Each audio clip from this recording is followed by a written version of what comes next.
Tension in the Oworonshoki area of Lagos eased on Tuesday after residents suspended their planned protest over ongoing demolitions in the community. The protest, which was expected to drag or to draw large crowd, right, was called off following a stern warning from the police urging residents to maintain peace and avoid actions that could lead to a breakdown of law and order. The demolitions carried out as part of a government urban renewal exercise have, of course, sparked anger and fear amongst affected residents, many of whom claim they were given little notice before their homes and businesses were pulled down. It's another beautiful episode on your favorite primetime show Ways. My name is Osayiwa Mesali, and today our focus is on the Oworonshoki area demolition, where the tension, of course, has eased off after residents called on their planned strike, but we want to just get updates on it, right? So remember, Ways is all about you. You are the why in Ways. So be a part of the conversation every single day by adding your voice to the discussion. You can also head to our YouTube channel. It's at Official Upgrade TV. Hit the subscribe button, like, share. Invite families and friends to watch and follow the show. When I open the phone lines, I'd love to hear your thoughts on this topic. As always, let me allow you ponder on this quote. And it says, "We have postponed the protest. We were at the bridge this morning when we saw a circular from the police that they were going to arrest us. They said if we are arrested this time, they won't release us and the demolition will continue." And this was said by the General Secretary of the Take It Back movement, Abdulaziz Olamide. All right, so we'll delve into the conversation on the demolition much later, but quickly, let me run off on a break. When I come back on that break, I'll let you in on some very important news interests for the day. Stay with me.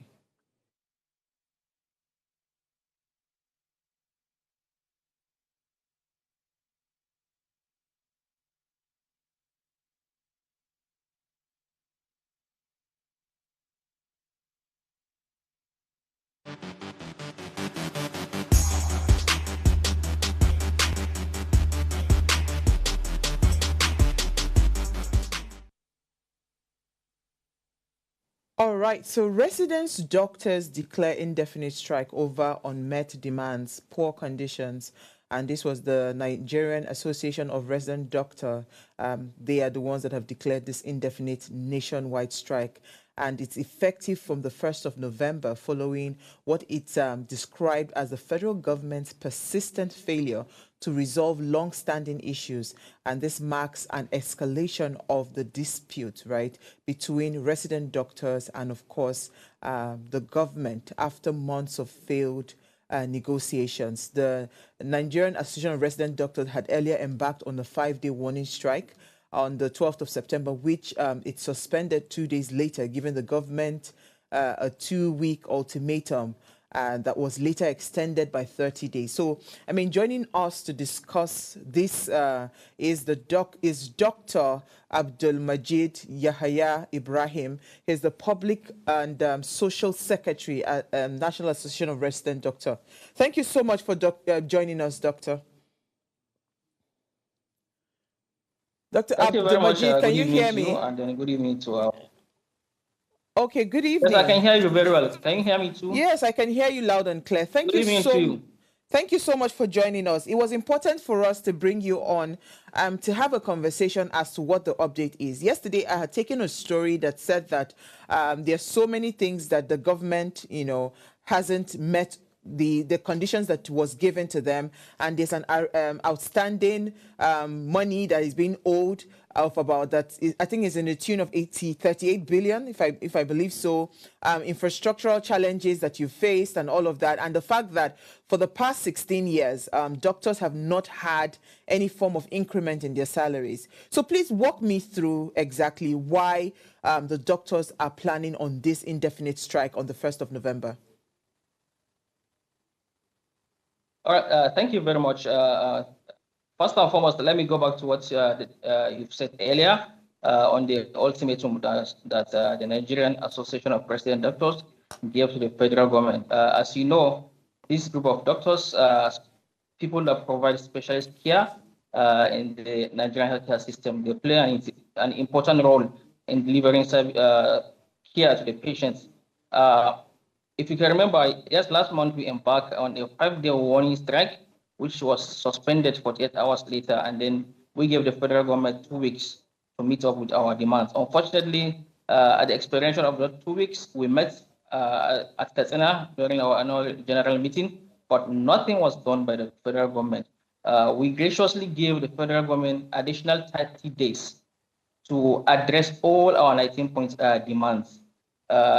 Unfortunately, nothing was done significantly to convince our members that yes, federal government have done enough for us not to embark on this strike. And on Saturday, 25th October, we had an emergency meeting where we discussed the progress made so far, and then the resolutions were made to embark on a total shutdown starting on 1st November 2025.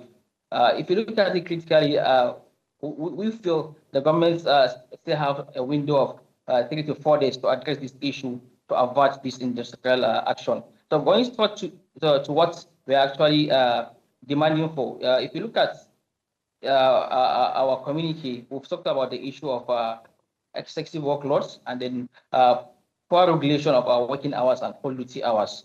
It is so unfortunate that our system have normalized excessive workloads, and that has been affecting our members. A lot of our members have died in this process.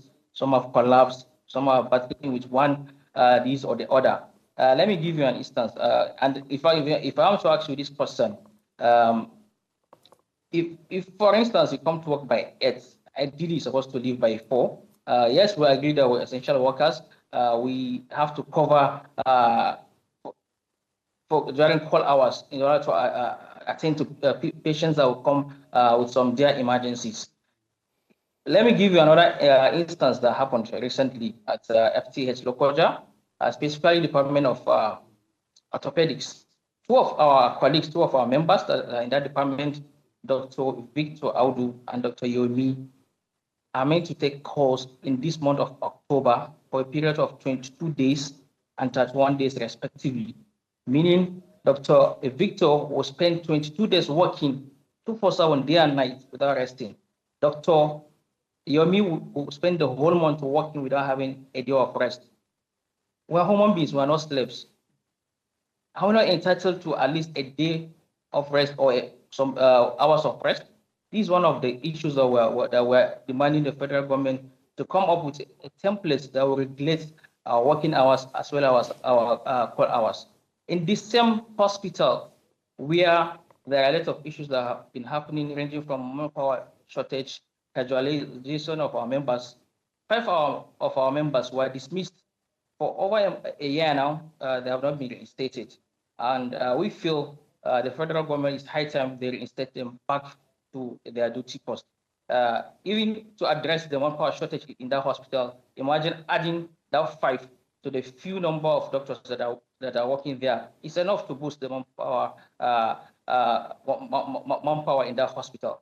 Then the issue of the areas that we've talked about, what you mentioned is just one of the areas. That's the 25 and 35% performance review areas. There are other areas such as the promotion areas to some of our medical officers. Since 2021, this has not been paid. Then the equipment allowance areas, this has also not been paid. Then we have the upgrade areas for some of our resident doctors which have not been paid. And then there are other areas such as salary areas and the rest that have not been paid at all. Then we have other issues that has to do with upgrade of our members. The system that we have, the kind of training that we have for resident doctors, you are being employed as a registrar, and then after a period of about 2 years to 3 years, depending on your specialty, you write an exam that is called Part 1, and it is expected once you pass that exams, you will be upgraded to Senior Registrar 2. And then after 1 year, you will be upgraded to Senior Registrar 1. And then when you become a consultant, after passing the Part 2 exams, which is the final exams, you will be upgraded to a consultant. But for so many reasons, we don't know what happened that this system of upgrade have not been effected. All our members throughout this have not been upgraded, and that has really affected their salary upgrade, because once you are not upgraded, the salary will not be increased, and then there are a lot of entitlements which you will not get because of failure of the government to upgrade you to your actual grade level. They also have problem with exclusion of members from receiving specialist allowance. As I've said earlier, we are resident doctors that provide specialist allowance. For some reason, which we don't know, we're excluded from payment of this specialist allowance. They also have our junior doctors, as the house officers. These are a group of people that are the first contacts when you come to the hospital. They have a lot of challenges that are facing. They have been excluded from the scheme of civil service. They don't receive their salaries early. They don't even issue payslip to them so that they will know what their entitlement is.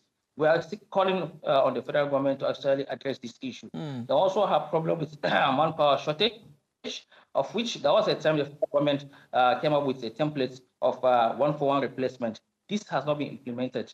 And they will also have issue of the casualization of our doctors. There's a system where the CEO or the MDs or chief medical directors are allowed to actually employ people based on locum arrangement, which is more of a temporary arrangement. But unfortunately, a lot of people are abusing their privilege, and then our members are being casualized. They spend several years, some 5 years, without being absorbed properly into the system. That have actually denied them a lot of their entitlements. And then we also have the ongoing collective bargaining agreement, which is a platform that will give room for all health workers to have a kind of salary upgrade, and so many entitlements will be done if that CBA is completed. But that process has been stalled, which we don't know why. And they also have issue that has to do with the improvement of our certificates. Imagine you now doing, let's say, a PhD, or spending, let's say, 3 years doing a program, which you feel at least that certificate you get at the end of the day will have a kind of international recognition. But they now tell you that that certificate that you're going to get is no longer, does not have that value. These are some of the problems we have been facing. Okay.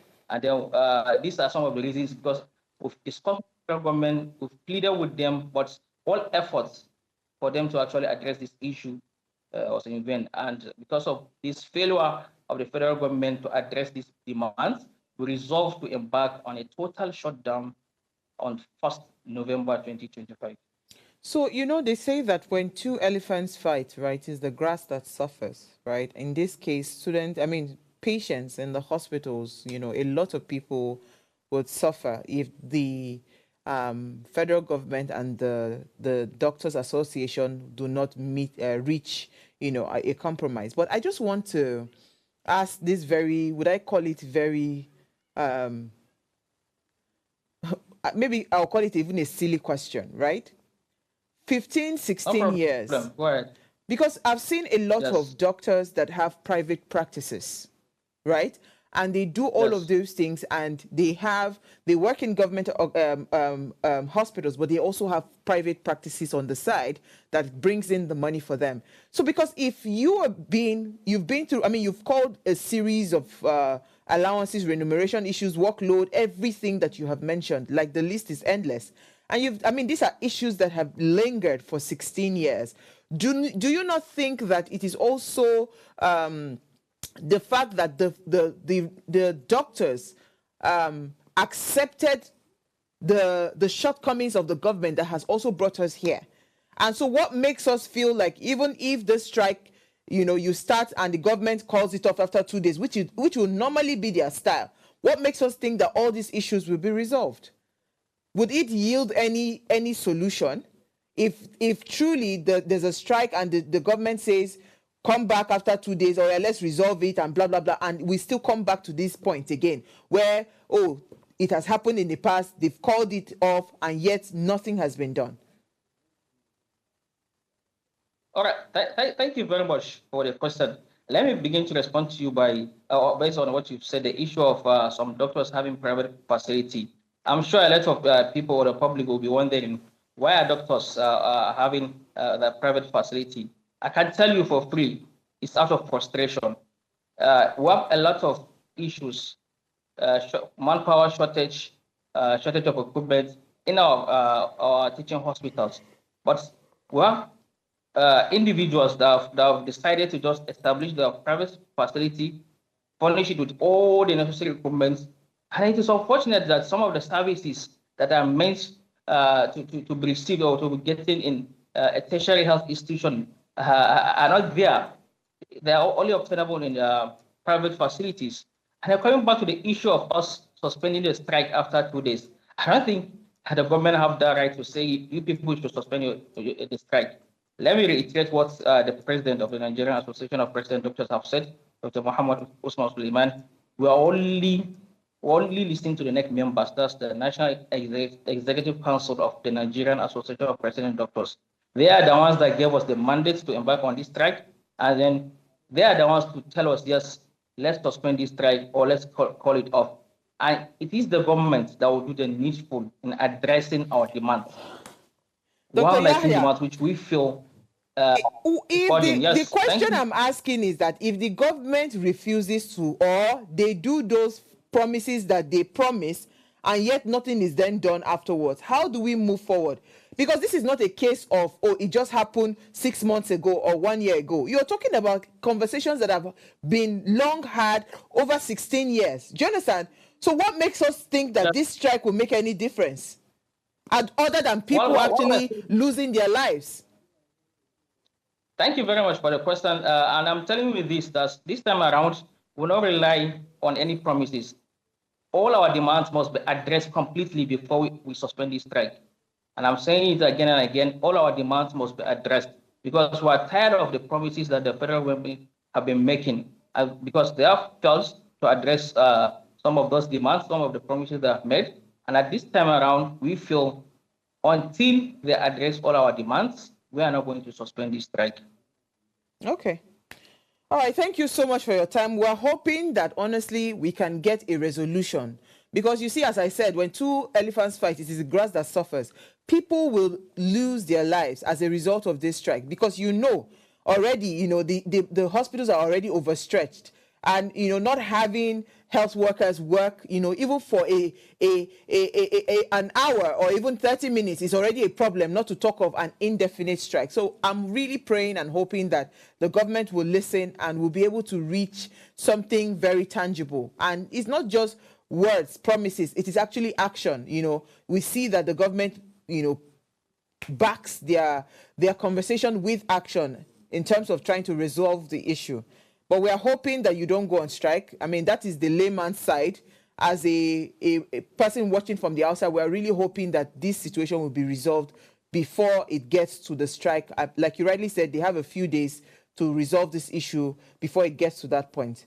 But thank you so much for your time. Do you have any final thoughts that you want to say? Yeah. Okay. Sorry, if you look at, even from what you've said earlier, we gave the government 2 weeks. We suspended our 5-day warning strike. We gave them 2 weeks. And when it expires without the federal government doing anything to that, we gave additional 30 days. And now we're giving extra 5 days. Is this not enough for the federal government to do the needful? I can tell you for free that these demands are not something difficult for the government to address all of them within a week. So we want the public to know that it is not our wish to also down too. It's not part of what we are trying to do, but we are being compelled to do so. And the trigger is actually from the federal government. If at all they have honored the promises they have made, I don't think any one of us will be willing to down too. And then if I can tell you this, a decade ago, we have more than 16,000 resident doctors, and now we have barely less than 10,000, meaning are they looking at the population? It's obvious that the remaining doctors that have agreed to even stay back in the country and serve are being overstretched. They're doing the work of 3 to 4 people, or even more than that. It's not enough for the federal government to look at this group of doctors and say, yes, for the fact that you've agreed to even stay back in the country, work for this country, let's treat this group of doctors with in a special way. All our demands are just basic minimum things that we're demanding from the federal government to address. Okay. So we want the public to know this, and then let them also voice out and then call on the government, especially the president of this country, to please listen to our demands and then listen to what people are saying. And then we believe if he's to come into this issue and weigh in, these issues will be addressed without us embarking on this strike on the 1st of this November. We're very open to dialogue, and then if I call upon to the table, we'll surely do that. But the need for all the demands must be addressed before we can suspend this strike. Thank you. Thank you so much for your time. All right, so we'll go on a very short break now. When we come back, let's switch to the demolitions that happened in Oworonshoki area and speak, to part of the residents. Stay with us. We'll be right back.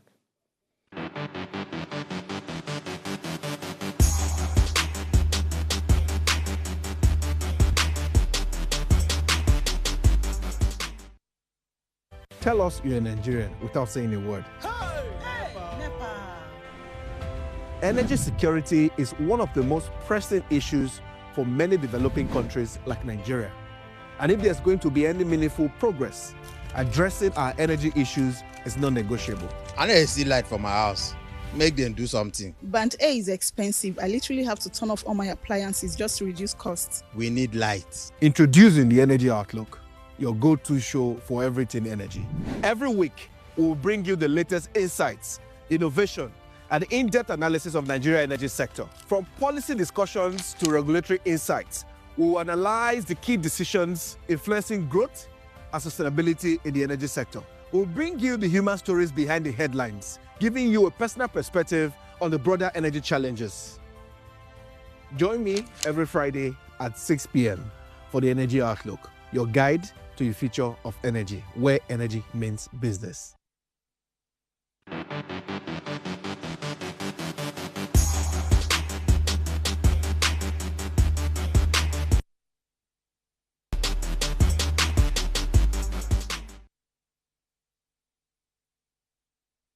All right, thanks for staying tuned. Now, the recent demolitions in Oworonshoki, Lagos State, have sparked mixed reactions amongst residents, government authorities, and civil society observers, right? While the government maintains that the exercise is part of an urban renewal project aimed at improving the community's infrastructure and environmental conditions, many residents see it as a harsh and poorly timed action that has displaced families and destroyed livelihoods. So joining us tonight is Opeyemi Ogunlami. He is the community coordinator, Take It Back movement, and he's joined us via Zoom. So thank you so much, Opeyemi, for joining us. Oh, all right. Good evening to you, and thanks for having me. Okay, tonight. so I mean, we have to keep tabs on this conversation as much as we can, just to also contribute our own quota. So again, we've had this conversation before, and this is just, would I say, a follow-up. Now, you see, from the government's point of view, demolitions are necessary to reclaim illegal structures and also build illegal structures that are built on waterways or road setbacks, and they argue that such kinds of building are pivotal to some of the issues that we have, especially when it comes to, flooding in Lagos, and it disrupts the urban development and long-term safety of Lagosians. And that's what the government is saying. And they are insisting that, whatever it is that they're trying to do in the Oworonshoki environs is supposed to help benefit the community, because it's going to improve the drainages, it's going to expand the road access, it's going to give overall better enhance the entire environment, right? And so they're asking for support, for the demolition, and also as a way to have a better and sustainable planning around that entire region. Oworonshoki is some area that usually, you get to see, flooding that happens, whenever it rains, especially when the downpour is heavy. So do you agree with the government that these demolitions are strictly because, some of these things that they've highlighted around building on waterways, on drainages, trying to better structure the community in Oworonshoki area, or this is completely far from what is going on ground? Well, I first want to start like this, that when we talk of government, we hope, as people that are coming behind, we hope that government is an entity that is always objective and would work for the betterment of the people. That's what we grew up to knowing what government is. But at this moment, it's a different thing entirely from what the government had said. We keep making our findings and we keep seeing and detecting that it's far away from what they have said. If government of Lagos is saying that there is flooding in Lagos, I can tell you categorically that government is the cause of flooding. How? You see the dredging on the in different governments. The Ministry of Environment, they will do the necessary findings to check the environmental implication. Government had violated that all around Lagos State, and it's evident in the Oworonshoki and Bariga area of Lagos. Now, coming back to Oworonshoki and what the government has said, I will tell you that it's total false. Till this moment, Governor Babajide Sanwo-Olu of Lagos State had not uttered a word about Oworonshoki. That's number one.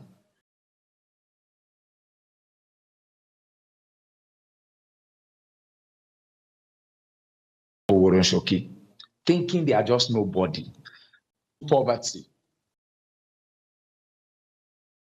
This time, the youth of Lagos and the youth of Oworonshoki will not let this slide. We will ask every necessary question, and we will do all our best to see to the end of this. They have used what they will do. They are still demolition. They are still demolition, regardless of the fact that there is a court injunction by the Falanos chamber against any demolition.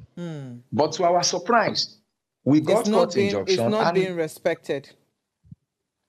Yes, to our surprise, under 1 week, they got there and demolished properties. If people in authority do not regard court injunction, then it is a slap on the judiciary that the executive or any traditional institution can feel itself so high above the judiciary. Then it's a slap and a shame on our democracy.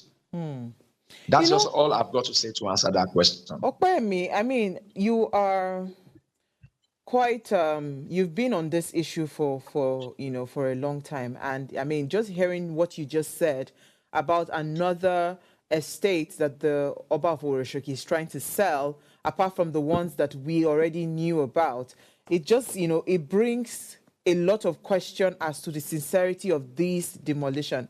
And I am also really curious as to why the government is not seeing something this obvious. If everybody that are just bystanders are able to see through what the government is doing, how come they're not seeing it, or they are just choosing not to see it? But when you touched a little bit on using different government offices, right, I want to also ask, do you think the police, right, they are fair in their approach to the issue? Because when I saw that warning yesterday, very stern warning, and all of that the police issued out, I was wondering, shouldn't the police be a neutral party to this conversation? And if people were to protest, shouldn't you make provisions, adequate provisions, to ensure the safety of those people that will come out to protest? So tell me what you think, in all honesty, the role of the police is. Are they really, for the people, or they're also being used as tools, to gag the people? Before I will get to the Commissioner of Police, let me just give you a brief report of what happened in Oworonshoki. Apart from myself, I still have two other comrades in Oworonshoki, Shino and Jamiu Towolawi. They are joining to voice out the truth in Oworonshoki. And to our greatest surprise, a plan came up. They went to the DPO of police in Oworonshoki division. They told the DPO that, we don't know how they concocted the story. I just received a phone call from the police. And then they said they wanted to see me at the station. The DPO wanted to see me. I should come around. I said, for what? I ignored it. For about a week, they were calling. Then I decided one day to call the DPO after 2 weeks. After 2 weeks, I called the DPO and we spoke. He said, I need to come, that there's a report against me. I said, what report? He told me that there's a report of threat to life, that I am threatening the life of someone. And I smiled. I said, Oga, this is not possible. Anyway, if you mean business that this is true, officially send me a letter of invite, I will grant it, not this phone call. I pretended as if the same report I've not heard about the same report against the other two. But I spoke and I left. Immediately I called my other guys, 2 other people, and they told the same thing, and I kept quiet. Our lawyer called, the Take It Back lawyer called the DPO directly. And the DPO said, they are inviting me. What is the name of the woman that reported against me? He could not say. He could not mention. And I just said, okay, if that's the case, you will write a formal letter of invite, put the name of the woman, if you are serious about it. Because I know you are cooking up things because you are on the side of the king. Till date, the DPO hasn't provided anything because this matter went on the news. The DPO hasn't said anything about it. It went dead. Another report came, another situation happened when the Oworonshoki people wanted to visit Babajide Sanwo-Olu's office. They were mobilizing. And suddenly, overnight, a day to go, the night to the day they will leave, overnight, they put a dead cow in the community and they robbed the whole community that they were the one that killed the cow. They started packing people with the local security and immediately they sent them to the police station. Under 2 hours, they sent these people to magistrate court. Under 2 hours, they arraigned them, they sent them to prison, Ikoyi prison. 3 people, a man who is the chairman of the community that is mobilizing people, and 2 women. They were jailed in Ikoyi prison. They spent a week, we got them out. And everything died down. People were afraid. Until we came up again that you would have to send all of us to prison. Now, that was what happened in Oworonshoki. Now, coming down to the CP, when the third mainland bridge was obstructed for people to hear us, I told the CP that you would have to command your people in Oworonshoki to go leave that place with their bulldozer because people are dying already and we cannot allow this to go on before we leave the third mainland bridge. The CP did as according to what we said, and we left the third mainland bridge. Though as we were leaving, they shot at us, tear gas and all. They harassed our people. We left there. As we left the third mainland bridge and everything cleared, all the interviews we granted online and on TV channels and all, we kept saying that if we see any bulldozer in the community, we will occupy our third mainland bridge. It is the people's property. That we have chosen to die on the third mainland bridge other than dying in silence in the streets. So that was the case. Now, they came over the weekend and they demolished houses and all overnight from Totual. They finished in the evening of Saturday. And another community resisted them. So I am sure the police was expecting us to come out. We never had the intention of coming out. Nobody was mobilizing. Suddenly we saw a text message on our WhatsApp, a message going viral saying that people should beware of their movement in the Oworonshoki area, inward third mainland bridge, that some youths are coming out for protest. And I am the secretary of the Oworo Youth Forum. I was forwarded the message by the chairman of Oworo Youth Forum. When I saw it, I was like, who put this out? And following day, we saw police on the third mainland bridge. So it was a message concocted by the police, not the Oworo Youth Forum. I am talking as authority in the Oworo Youth Forum. So following day, we saw all sorts of police squad on the third mainland bridge. We had to call the media, and I went there. I was thinking they would arrest me.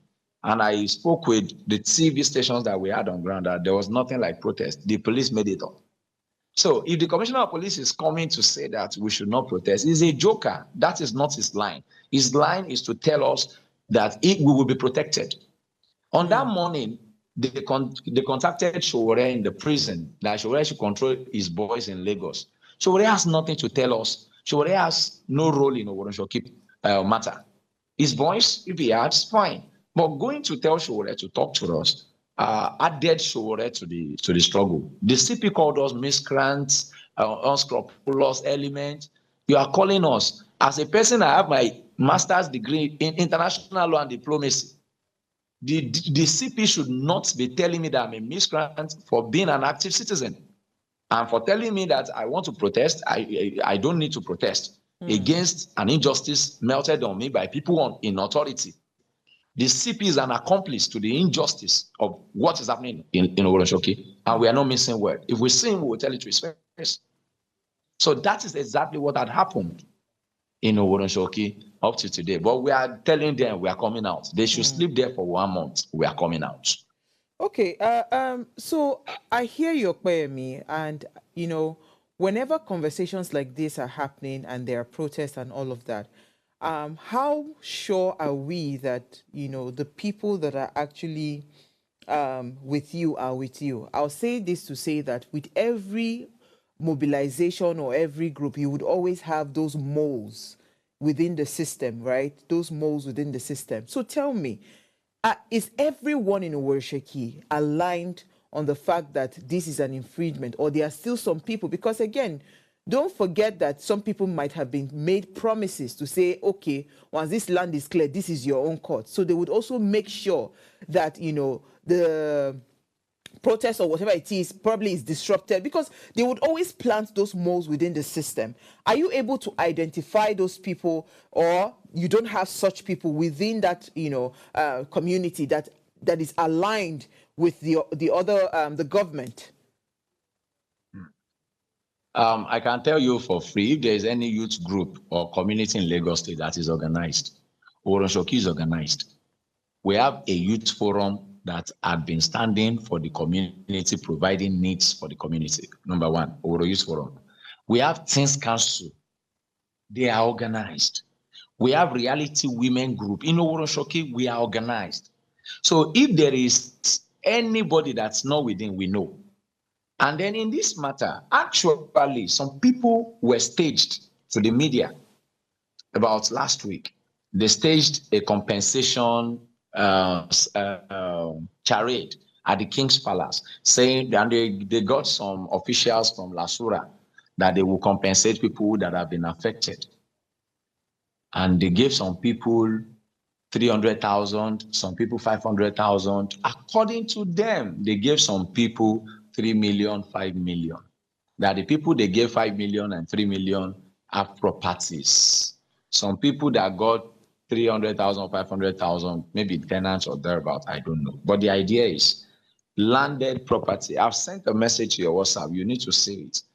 The king is selling land in Oworonshoki for 20 million. In 2023, when we reviewed Elite Villa, it was 120 million for 1,000 square meters. But this one is not even 120 million. This one is 20 million. And you are giving out this property. You are compensating people with 200,000, 300,000, 500,000. On the media, we went to those people's houses and they said the check they gave them, some even said the check bounced back. Some even said they needed to collect it so that when they go, at least it will rent a boys' quarter, a room apartment for them. That it was the king that called them. They were the loyalists. At the end of the day, these people were the loyalists to the king, the indigents of Oworo. People saw them. They know them in the community. They staged them to the media and they spread the information. They gave them the check today. They brought Caterpillar following day to demolish area that had court injunction.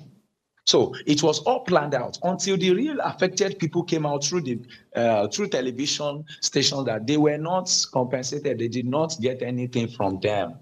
People started objecting to it.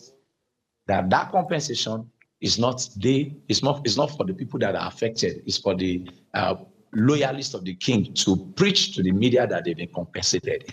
There was nothing like that. So on the protest, saying that some people will not be with us, it's a different thing entirely. There were boys set up by the king. Anybody who is not with us are the people, the boys that are the guards and the messengers of the king. Okay. Even for myself, being at a protest, a lot of plans come up. So nobody will come and hijack our protest except the people in government call their thugs, our own brothers on the streets, to come and attack. They will not attack. Many of their houses were destroyed as well.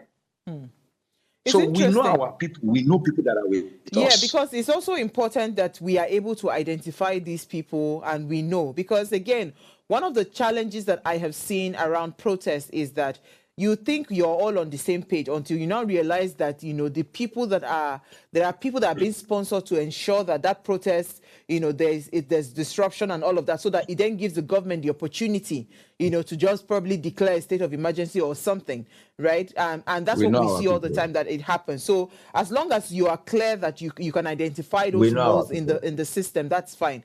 But but Okwemi, I want to reach a resolution on this matter.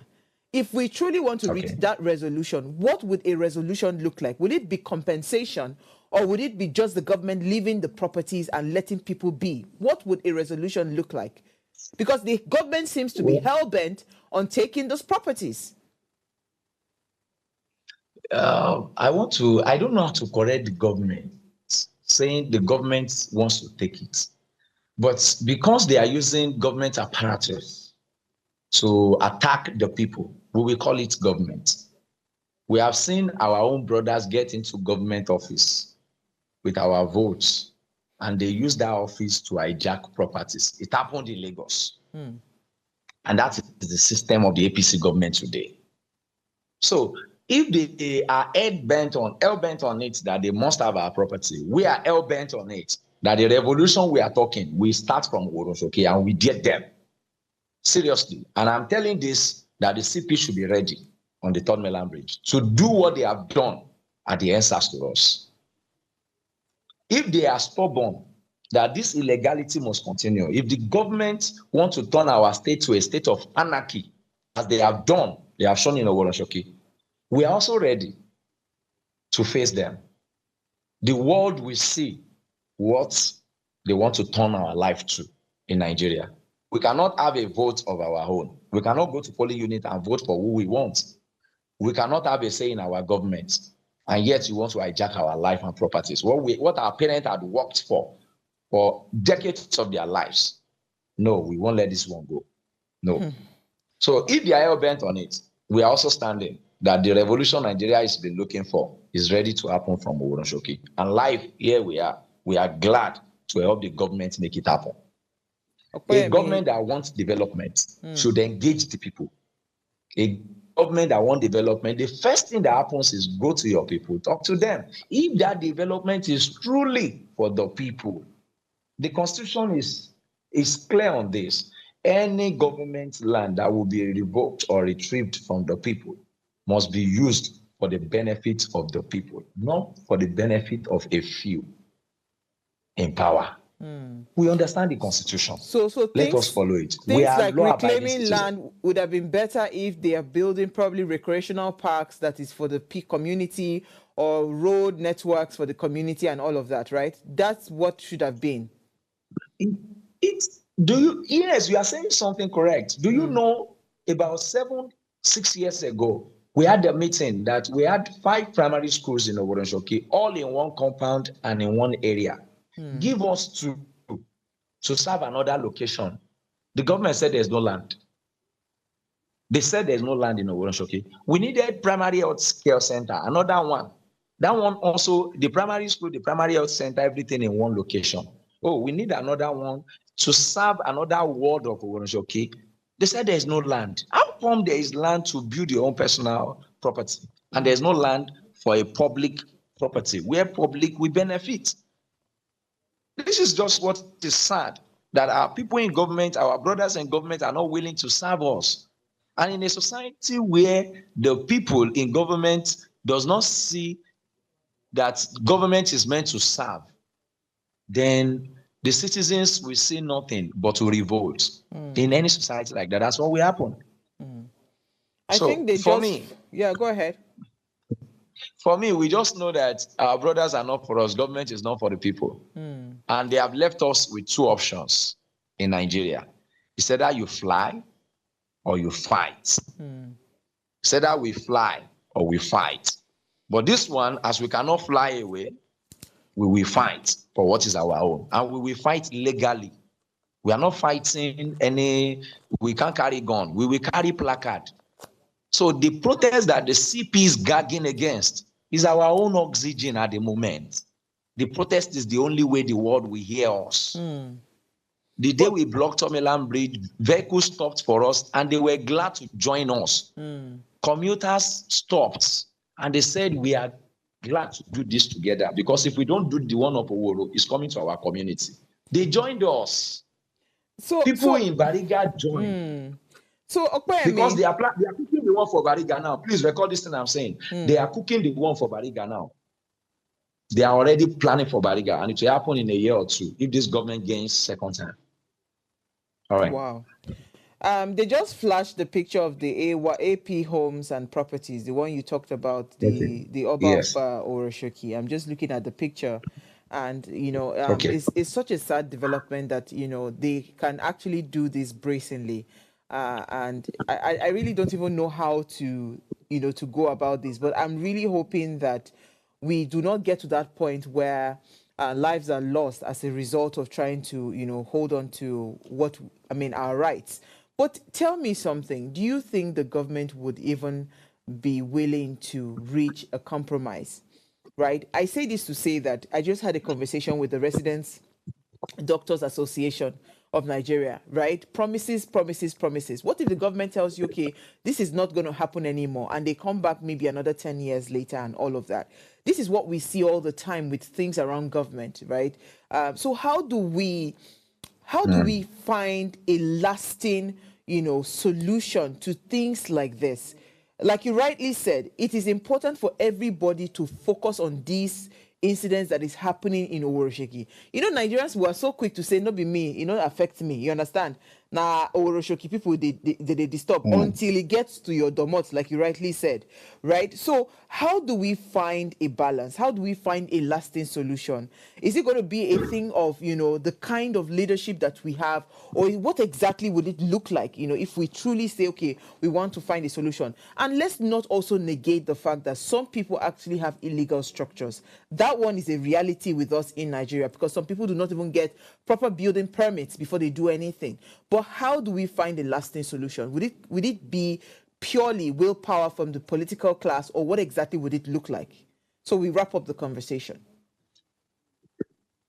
To get a lasting solution, politicians hadn't made any promise. They had never made any promise and fulfill. Before this time not happen, we cannot. Seriously, there's no way we can trust a snake, even if he shed its skin. We can't trust it. The only thing for Nigerians at the moment, is to change the system we have on ground. The government we have at the moment is just a conglomerate of individuals that have decided to make life better for themselves and their family, and not for the populace. So Nigerians should get up, get to have a revolution at the ballot. If that would be our best way, let us stand and vote for who we want. But they showed us that we cannot have that. If we cannot have it, we are standing to have that revolution on the streets, on the streets of Nigeria. Our life must be better. People in government cannot be using our properties for their own self-interest, the commonwealth of the people. So what I will tell Nigerians is, if we see, now it's Oworonshoki time. It had happened in Festac. It's happening in Abuja. So it's not about tribe. There are only two tribes in Nigeria at the moment, the tribe of the oppressed and the tribe of the oppressor. We are speaking one language. It is our turn today. Lagosians should stand up. Nigeria should stand up for Oworonshoki. Because if you do not stand up, it's coming to your turn very soon and very quick. Absolutely. That's I all I've got think to you say. have actually summed it up really nicely, and that is the honest reality. I always say to Nigerians, do not be quick to think, oh, this stuff does not concern me, because it would get to you. And until we learn how to stand up for our brothers and see ourselves as brothers and sisters that we must look out for each other, it will be tough for us to find, a headway. And like you rightly said, all of these things are things that, can be addressed with the proper people in leadership. Because when you have a leader and, and the focus is good governance and better livelihood for your people, it will show. you know, it will show in the work. It will show in everything that they do. But thank you so much, Okpemi, for your time. I'm really praying that you guys should stay safe. You know, honestly, I'm not a fan of protests, but if that will get the job done, please, by all means, but please be safe. And we are hoping, and we'll keep on keeping tabs on this conversation and not letting it, you know, just be swept under the carpet. Thank you for your time this evening, Okpemi. All right, guys, thank you so much for watching. Before I go, please ensure you subscribe to our YouTube channel. It's at Official Upgrade TV. You can interact with us further, drop your comments, and most importantly, follow all our engagements on social media. Like, share, invite families and friends to join, and always follow the conversation. Please share the links. I mean, if you care about Lagos State, you care about people in Oworonshoki, it's important to share the links. Hopefully, we'll find a resolution to this. And I'm also praying that the resident doctors do not go on strike November 1st, that the government actually listens and resolves the issue. If you missed our quote for today, it says, we postponed rather, the protest. We were at the bridge this morning when we saw a circular from the police that they were going to arrest us. They said if we are arrested this time, they won't release us and the demolition will continue. And this was said by the General Secretary of the Take It Back movement, Abdulaziz Olamide. All right, Chioma is going to see you guys tomorrow through Friday. Please enjoy your evening and, of course, the rest of your week.